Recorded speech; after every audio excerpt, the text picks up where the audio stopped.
Welcome to Still a Part of Us. We just had a wonderful conversation, a very faith-filled conversation with Vinnette, and she was telling us about her daughter Mika. So thank you, Vinnette, for coming back on and chatting with us and having this other conversation about how things have looked the last few months. So welcome back. Thank you. Thanks for having me. Oh yes, for sure. Vinnette, can you tell us, in a nutshell, kind of like who Mika was and when she was born? Yeah. Mika was born at 41 weeks and 2 days. And what else was there that I had to answer? And yeah, so why did she pass away? And She had anencephaly, or anencephaly. I've noticed other countries call it differently. yeah. Mm-hmm. And we were diagnosed at 22 weeks, Mm-hmm. and we decided to continue carrying her after a bit of tossing up between our options, but we're very much grateful that I got to carry her, and we got to celebrate her 7 hours with us, Yeah. and bring her home for 5 days. Yeah. So beautiful. I would highly recommend it. There was a lot of beautiful points in your earlier interview, so I recommend anybody listening to that hearing Mika's life, and it's just so, like you said, so faith filled and so uplifting to hear about your time with her. So Thank you. Yeah. at the time of this recording, it's really only been how long? How many months since she passed away? Today be 8 months and 1 day. Okay. So it Yesterday was 8 months. It was in July. okay. And so it really has n- Yes. it has not been long, really, No. since you had her and then lost her so quickly. How were those first few months of after she passed away? How were those, and how did you navigate those first few months? Those those months were hard in, I think, feeling a sense of alone, but not Mm, physically being alone. yeah. Like, I was constantly surrounded by people and so much support and love, we felt, but just a sense of no one truly gets it Yeah. because I'm her mum, because no one knows Mika the way that I do, Yeah. um, because I carried her with me every moment for 10 months. Yeah. Um, so, yeah, that's how that loneliness kind of feels. And it's just mostly at night when I can't sleep and I'm thinking about her that I cry, but it's just that I miss her. It's not a very dark cry. I don't know how to explain the kind of grieving that I've been going through, but yeah, it's just that I miss my baby. Yeah.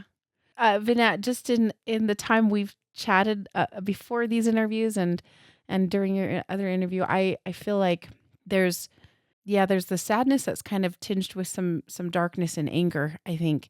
And it feels like your sadness is tinged with just missing your baby. And that is we all as mothers, we feel that. We feel that missing.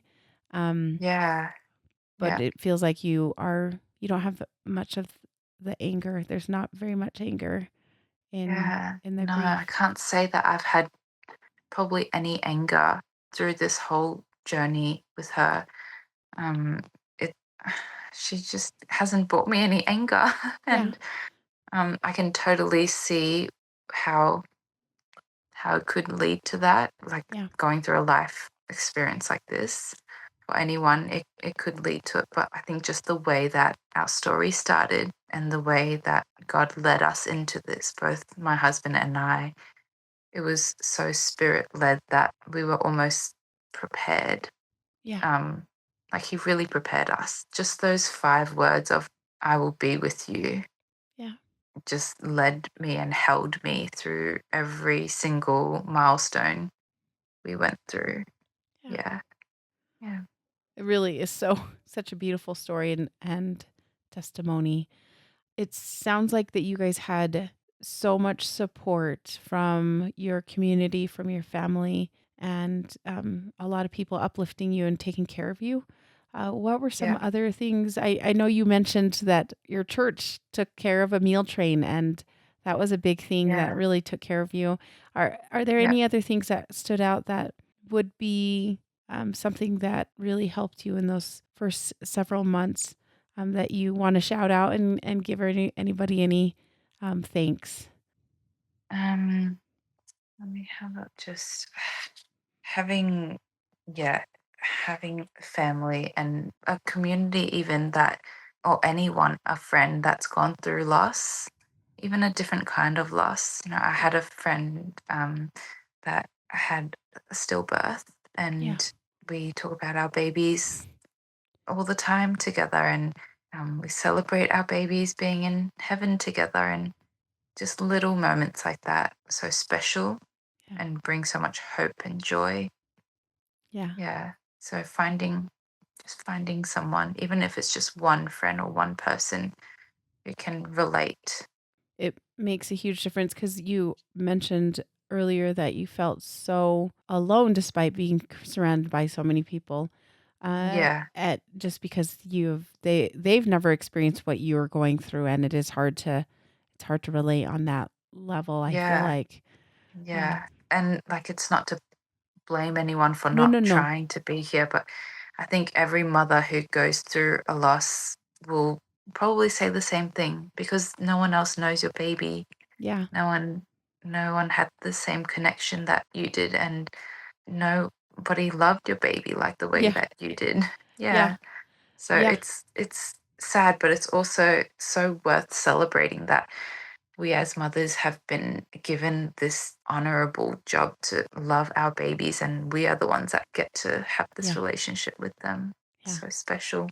It really is, and yeah, finding like the person or the community that can understand you. That's why one of the reasons why we started this podcast is we wanted to find the community that understood what we were going through, and I've just been so Yes. surprised at how amazing people are, and kind, and like you said, want to celebrate your baby as much as you Yeah. do. You're like, don't forget about my baby, even though they're not Yeah. here. Yeah. That's it. And when I found your podcast, I was addicted. Yeah. Listening, Hmm.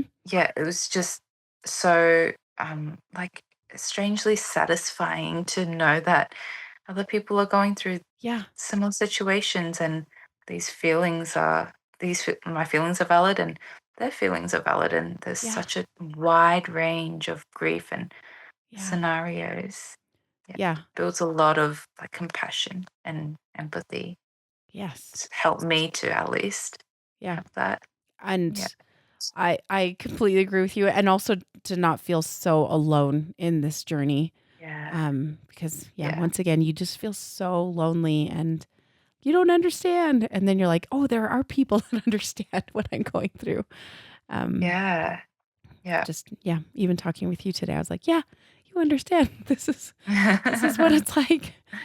Um, Yeah. you and your husband actually traversed through this together and started from the very beginning, right? Like with his vision and your decision and discussion with him together about having trying for another baby.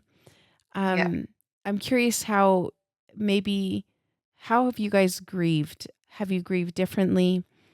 Mm. How do you support each other as you have gone through this? Yeah, that's a really good question. I think that is something that surprised me, Mm, or something that maybe I just didn't think too much into in preparation for yeah. all this. Yeah, different grieving methods that individuals have, but also males and females have. Mm, hmm. I Yes. think there's a pattern that I've noticed. Males grieve in a certain way and females do a certain way. But yeah, in the earlier weeks and months, it was quite hard.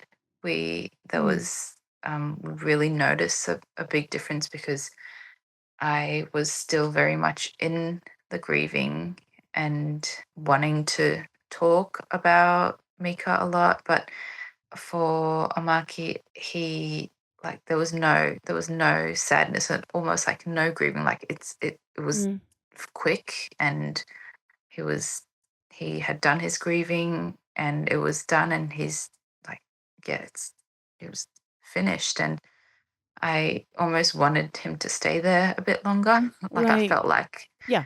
Why and I aren't you think here with that, me? Yeah.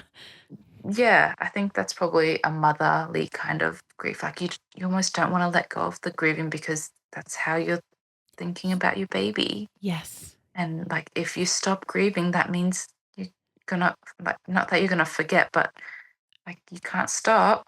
Yeah. Yeah. You're gonna stop. Yeah, it's a hard emotion to express in words, but it almost feels satisfying sometimes to grieve Yes. and to go back to those hard memories. Yeah. Yeah, like we just passed the 1 year anniversary of finding out of Mika's diagnosis. That Oh, day we yes. had her scan. Yeah. And yeah, that day when that marked the 1 year, I was just replaying those moments in detail and wanting to immerse myself in that again, to just be close to Mika, and just because that was part of her life, and like to remember that part also. But it was, such a scary day and a Yeah. hard day, but an important one. Yeah. Yeah.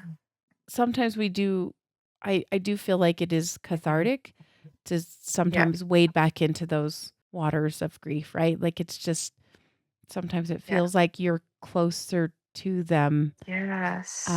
when you are there. Yeah, it's hard to Yes. it's hard to separate out, like, those emotions, like you said, because just Yeah. because a lot of it is so associated with this kind of quote unquote bad news, right? Like you Yeah. know that the outcome is bad or it's not Yeah. going to turn out the way you want it to. And Yeah. so And like logically thinking, why would you want to bring yourself back to a traumatic exactly. experience? Yeah. It doesn't Yeah. make sense.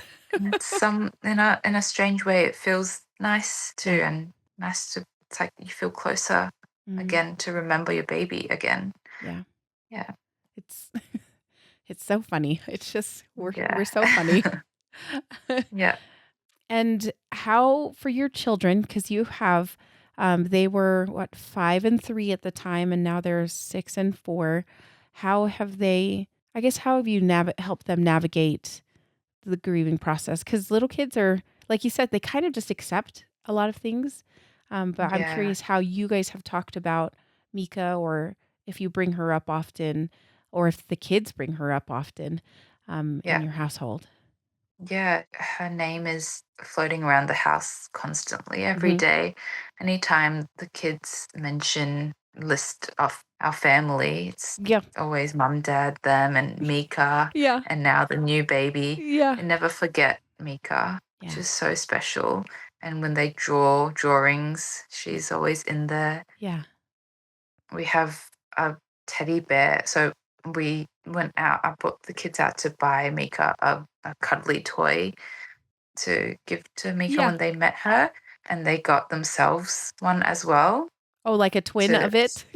Yeah, Oh, yeah, cool. or a very close one. Yes, Like my uh-huh. my daughter picked two unicorns, one for Mika, one for herself. Cute. Um, and yeah, my son has a matching little baby cheetah, Oh. and they love and they play with it. And there's a baby Mika bunny with Mika's name embroidered on it, and Mhm. I also have a Mika unicorn that I You cuddle at night. So yeah, just little things like that I think help them to like not be afraid of that Mika died. And it's just a very open conversation at home. Like we Yeah. don't shy away from talking about Mika, and talking about all the details of Mika. And if they ask a hard question, or if my phone pops up with a memory Yeah. of Mika, and it's not one of the like edited lightened one, because her Yes. face was quite bruised. Right. It can be quite confronting. Yeah. um and like if it pops up, like we just say, oh, like they just remember Mika, and I miss Mika. And We've been seeing lots of dragonflies Mm. after Mika passed, like all of a sudden, and probably every day at least. Oh, And there was one in my bedroom. Like, I oh, don't know how it got into the bedroom. So anytime we see dragonflies, Mika, send us a dragonfly. Or yeah. when we pray at night, we pray that God will give us a vision of Mika in heaven so we Mm. can see her. Yeah, just things like this. We just talk about her casually. Yeah. Yeah, and the kids will often say that they miss Mika, and they often will tell strangers that they just met that their baby sister died and she's in heaven now, so it's okay. Yeah. Yeah, Little my kids are daughter's the having, best, aren't they? yeah, my daughter changed to a new daycare and she's telling all her friends while I was sitting there next to her. She's like, because I now have another bump, and she was stroking my belly, and then she decided to tell her friends that baby sister Mika died, and her other little friends are like wide eyed, like and looking very shocked and doesn't know Don't know what to do. what. Yeah, yeah. Yeah, my And daughter the did that. teachers are Yeah.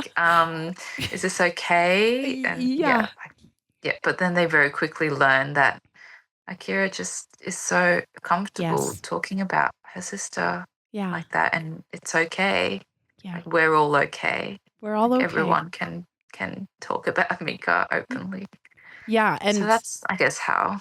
I Yeah. think that's so sweet. I just think that, because I one of the things that I've noticed, and I don't know if you've noticed this, but people are very scared to talk about death in general, right? Yeah. They Yes. don't like confronting that because it kind of helps. It focuses on your mortality. I think, like, it just is like, oh, I'm gonna die one of these days, and a lot of us are not quite okay talking Yeah. about that. And so to have a Yeah. little kid, like, oh yeah, my brother, that was my daughter. She was like, "Oh yeah, he died. He's in heaven."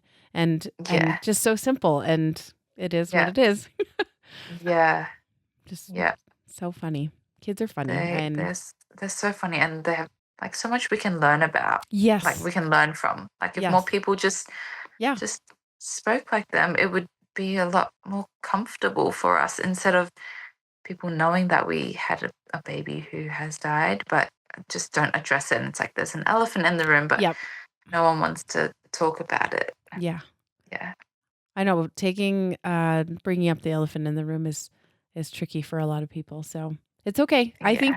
I think for me anyway, it's that it is nice to when somebody asks me about my son and what happened, because I'm like happy to say it, but nobody ever feels like it's appropriate.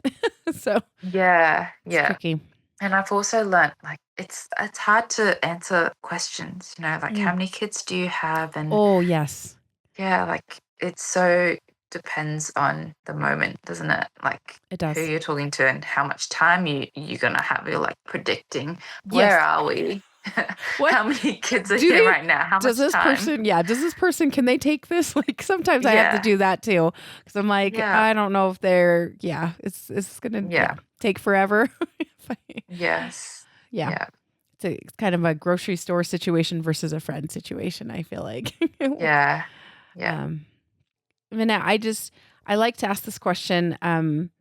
Along with the earlier ones, but were there some things that people said or did that you're like, that was not as helpful in supporting somebody that is going through this kind of grief?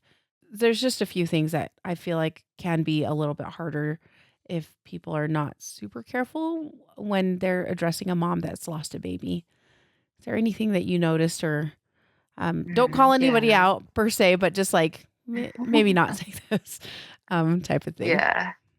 Yeah. There's one incident that pops up when you ask me that, and that's someone came to our house to visit. It was a partner, a family member, Hmm. and um, they, like, we've been friends for a while, so I know him. I've known him for quite a lot of years, and I'm like just saying, you know, you don't. seeing, you don't have to go into our theater room where it was the coolest. Like the kids were in the theater room watching a show with Mm. Mika, like Uh-huh. Yeah. there Yeah. in that cold room, and while the adults were out there just having a chat, and they came to visit us, and I was just saying, like, you don't have to go in to see her, like, and I don't think it's for everybody, and that was my hint in saying it's probably not for you, Yeah. because I just know this person can be sensitive to Yeah. like death, Yeah. and he said, "No, no, like I have to do this." So he was very hesitant in opening the door and like just leaning his head on the door and like building up, it's like building up courage. And I'm like, you really don't have to do this. Like, Yeah.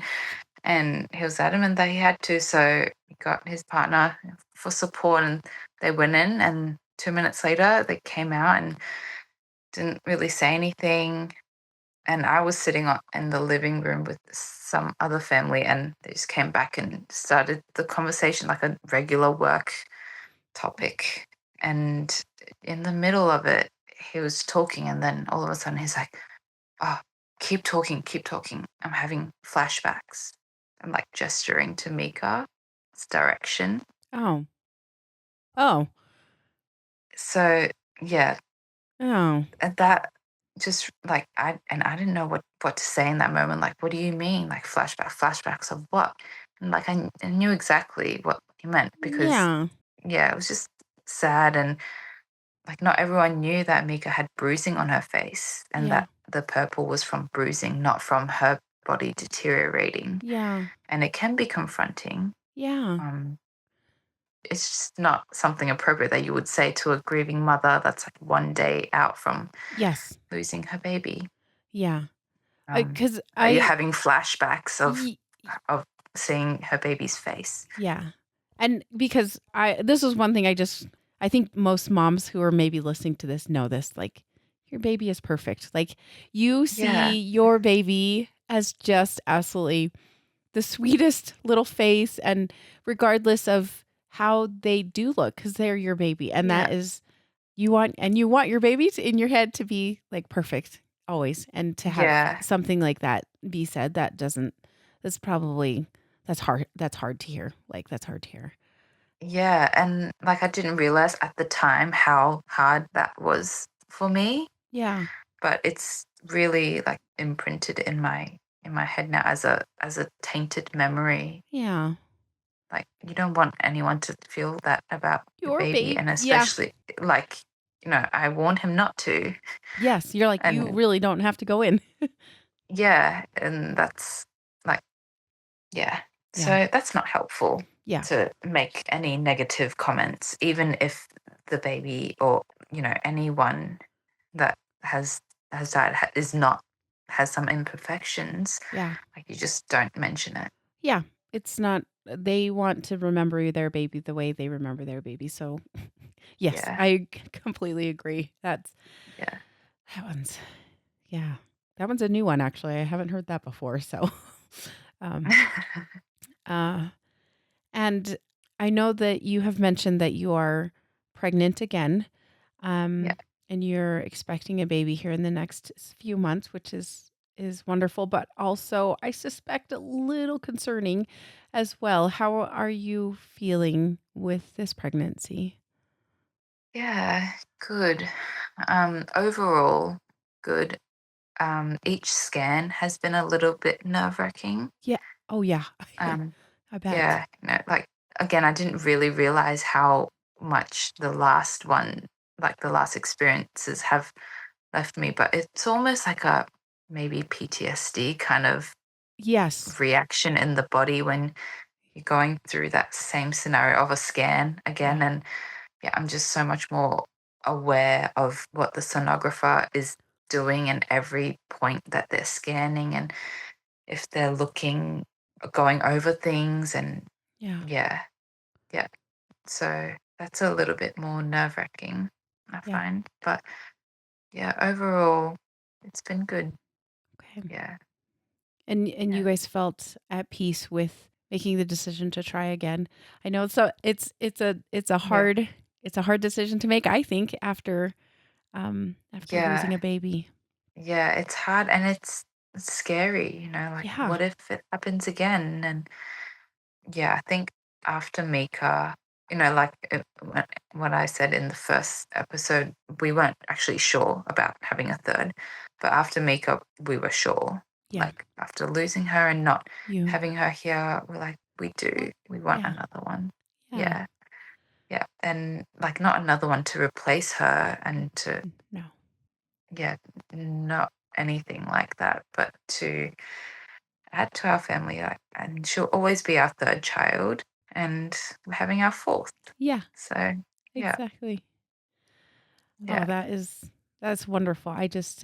Yes, I think people don't quite realize they think that you're having a baby to replace the baby you lost, and you're like, it's yeah, that's not a thing. yeah, You're like, yeah. No, Mika just like made it more evident that of how much you're we actually did want a third. Like we yes. didn't realize until we had Mika of how Yeah, much we wanted a third, and and to add to your family. yeah, Yeah. now yeah, and the kids are so excited, so it's no turning around. Yeah.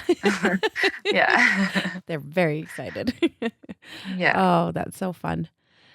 Vanette, it has been such a pleasure to talk with you today. I am wondering if you have any last bits of advice for moms that are going through this that might help them or just make them feel a little bit more comfort during this process. Yeah. Yeah, just don't be afraid to ask for Mm, things during that time. I think so many people want to help, like genuinely want to be there and help. yeah, And like, don't think you're too much. yeah, Maybe I'm just a bit of a people pleaser, but I feel like now thinking back, there was people that really wanted to help, and I could have yeah, asked a bit more or reached out. And even the one regret that I had, which I spoke about before, of not asking the midwife to bring Mika over, so I could hear her heartbeat, like thinking that was just too much to ask yeah, and missing that moment. yeah, Yeah. So that, just that. And I wrote down worship songs because I think even for people that are not spiritual or don't, not believers, worship songs are just, they just do something. hmm They just heal the soul, just listening to it, yeah, something about them. So yeah, I would encourage anyone going through a hard time or, pregnancy and that they're expecting their baby to have a terminal illness and be life limited to just Spotify or search up Christian worship songs and just have a listen. I just feel like there's so much healing yeah, and space. Like it just holds space mm, for grieving, holds space for all the feelings and praying, praying and not being afraid to tell God exactly what you're feeling. Like through having Mika and through the pregnancy, I've learnt how to talk to God. Like, yeah, not that there's a specific way, but just that any way is okay. Like, I used to think it had to be formal and it had to be set out yes, and you had to say this, and then you can't say this and you can't ask God yeah, that question. Like, yeah, that's disrespectful. But realizing God, He can handle all of our big feelings. Like, yeah, there's no feelings that's too much for Him. And it's just a relationship. It's just like any yeah, other relationship, just to be transparent and talk to Him. And that has brought so much healing for me and so much, I don't know, peace, peace in my heart that God is with me as He promised. yeah, And it doesn't matter if we didn't get the miracle that we wanted, like He gave us the miracle that we needed. yeah. Yeah. Yeah. Oh, beautiful. I just want to say I agree. um, yeah, all of those wonderful words of advice. I think those are wonderful. Thank you so much for sharing and Yeah. for sharing Mika and sharing your faith and sharing your great love for your family. Vinnette, thank you so much. Thank you. It was so nice getting to talk about Mika and sharing all of this unfiltered, just having all the time. I know, it Thank you so does. much. You're welcome, you're welcome.